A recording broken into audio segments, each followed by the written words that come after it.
How can you move on when you cannot forget the past? Will you be against what the present brings, but later learn to accept how things are in the end, like how the aunt did in Auntie Angie Cheyenne affair? Or will you never be able to deal with the present because you are wrapped up in what happened in the past, like Mr. Yin in White Horse? Although the present may be different from the past, it does not necessarily mean that the past is better than the present.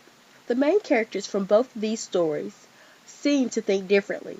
They show this by either judging things in the present or by allowing themselves to be taken over by their mind, and their mind then taken over by past events.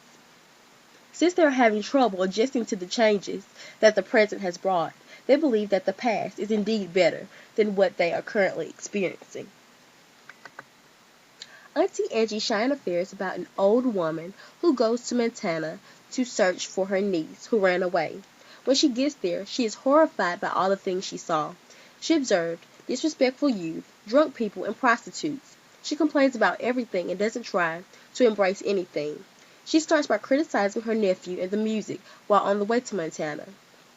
She says, "A good thing his car radio worked, but the boy only play what you call rap, and it don't make no sense to me." It is clear that she does not understand, nor is trying to understand, the music that is being played in the car. It is also obvious that this music is new to her. But it is almost as if she does not even try, give it a chance before she states she cannot comprehend the logic of it. The aunt also does not try to understand her nephew, niece, or young people in general and how they do things. She automatically labels them as shameful when she says, "These kids these days, they make ancestor spirits cry." She is trying to say that ancestors would be disgusted if they were there to see the youth because they would feel that things have changed for the worse and not for the good that the ancestors paved the way for. While in Montana, she comes across a lot of people to make her thought about young people being disgraceful seem true. Her thoughts about how people have changed are skewed because she's downtown at night by a lot of bars and amongst drunken people and prostitutes. Later, she finds out when she meets a man that tries to help her search for her niece and shows her a good time by taking her to a bar. By doing these things, he proves to her that even though times have changed, all people are not bad. Even though the aunt begins to accept the present, in the end, Mr. Wynn in White Horse never learns how to get over the past.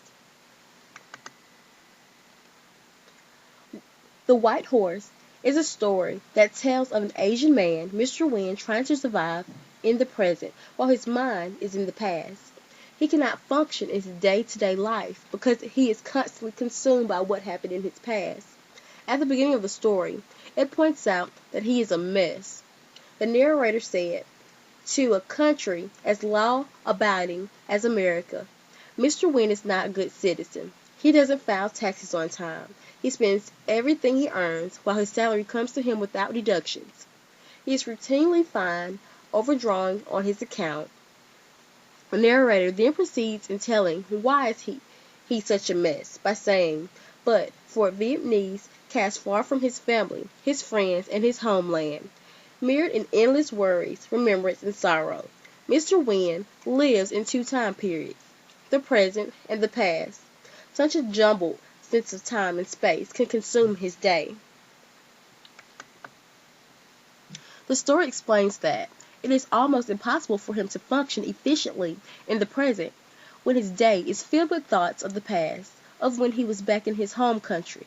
It is apparent throughout the story that his past was not the greatest past, because some of his memories are about war, soldiers, and pain. It is obvious that he thinks that his past is better than what he is currently experiencing because he allows it to take over his mind and his day. He tries to justify it by saying, "Memory is a horse on an empirical path, but you can't stop it. It goes where it wants to go." This is merely an excuse to daydream. Although the mind is an entity of its own and can make a person have a trance, It is up to that person to have enough self-control to realize where their mind has taken them and snap back into reality. Mr. Wynne does not want to snap back into reality. Instead, he would rather for things to go back to how they used to be. This is why he allows his past to take over his present. It is not as if he is mentally retarded and thinks that he is actually living in the past again. This becomes apparent when he says, fascism and feudal regimes have gone out of fashion. The conflict between capitalism and communism wouldn't mean much either if the Earth was attacked by aliens from Venus. He is very aware that things have changed. He just chooses not to accept the changes in his present and instead focus all of his attention on his past. Everyday life changes over time, whether we want it to or not. When you're accustomed to a certain way of life, it is hard to adjust to a new lifestyle. It is clear that the main characters of both Auntie Angie Cheyenne Affair and The White Horse were forced to accept the changes of the present. Whether they decided to accept them in the end or to continue being miserable while going through the changes was up to them. These two stories show that complaining and dwelling in the past will not make the present become the past or make things suit what they like. The characters found out that the only choices they had were to either accept that the past was not the present and changes had occurred that they were not used to, or to either have a body lost in the present with a mind flourishing in the past.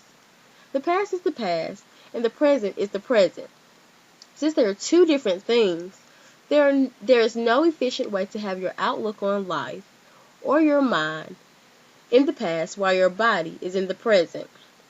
It is fine to daydream sometimes or reflect on how things used to be, but past events or the way people used to act should never consume your day-to-day living.